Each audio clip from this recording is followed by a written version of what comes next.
We'll bring in Carl Penhall, who's joining us from Barcelona. Carl, fast-moving developments all day long. Tell us what the situation is like now.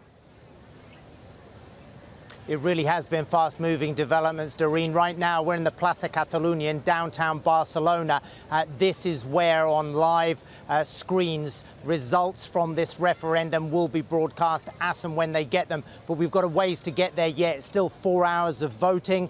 And also, there could be many obstacles on the way because the Spanish government and its police forces are under orders to stop this referendum happening. Now, we've seen in the course of the day Spanish riot police trying to pull away civilian voters from those polling stations to stop them voting. That has not been especially successful.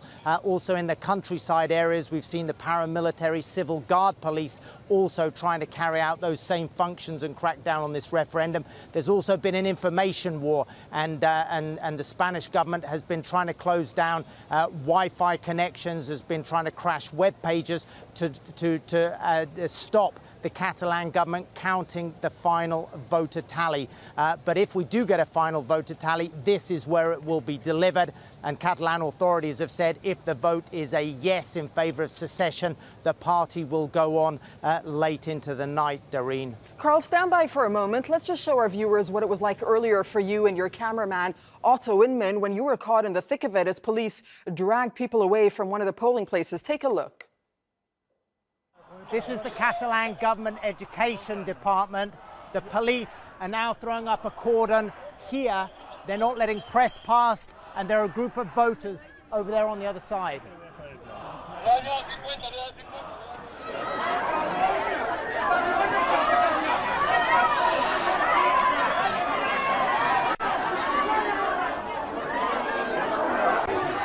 I'm on your back, Otto. I'm on your back all the time, all right? They're dragging that woman away.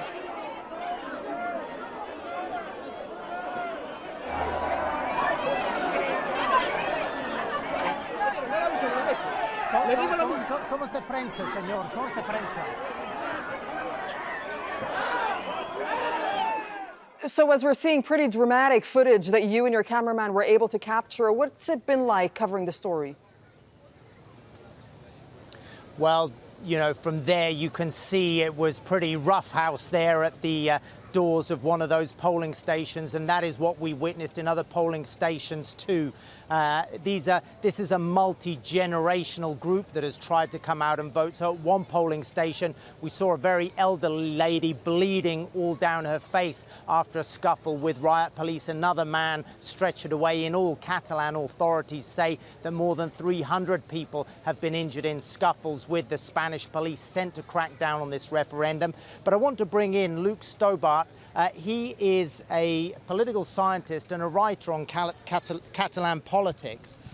Luke, you've been following developments of the day. Why has this got so rough? What has happened?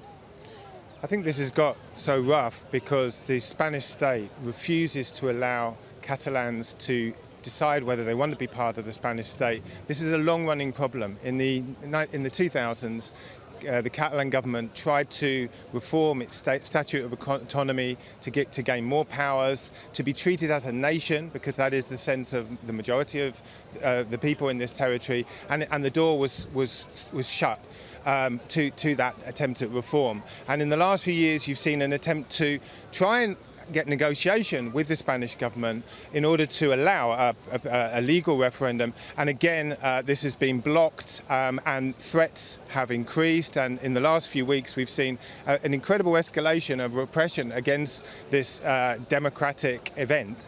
Now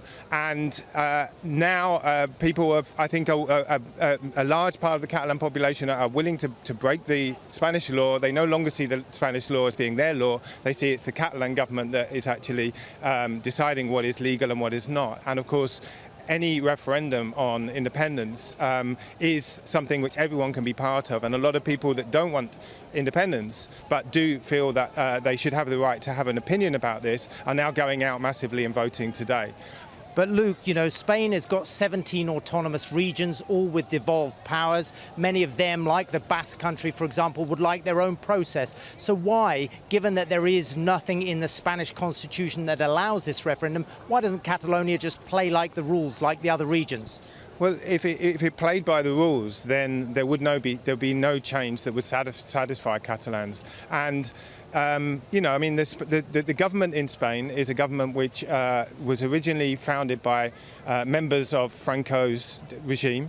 It's a government, and you can say the same about the legal system as well, that didn't go through massive reforms in the 1970s. And we're seeing their authoritarian attitude towards any national minority that wishes to be treated as such and wishes to actually be able to run its own affairs. The problem is in Madrid. The ruling government in Spain, the Partido Popular, they understand, this was voted in their 2008 Congress, that there is only one nation in Spain, and that is the Spanish nation. So any attempt to trying to change that is automatically going to be treated as a criminal, subversive kind of movement, which is exactly what you're seeing today. And in the process, the violence is being, there's violent attacks by the police, not just against people that see themselves as pro-Catalan, but against anybody who's trying to go and vote over the future of Catalonia. The great thing is that people are ignoring these prohibitions. That actually, I went to a polling booth this morning, and there was a massive group of people making sure that the vote took place. When the police came and tried to stop it, the people managed to actually push back the riot police peacefully, but they managed to push it back because of the sheer numbers of people on the street. That was Luke Stobart, a political scientist and a specialist writer on Catalonian politics. Now we're in the Plaza Catalunya. This is where the final voter tally could be announced, but there are obstacles on the way. The Spanish riot police and civil guard are still under orders to stop this referendum happening, and the citizens here who have voted in this referendum now on guard because they fear that the Spanish police could attempt to seize the ballot boxes, could seize the voting papers, and effectively put the whole referendum in jeopardy. Doreen? All right, Carl, thank you.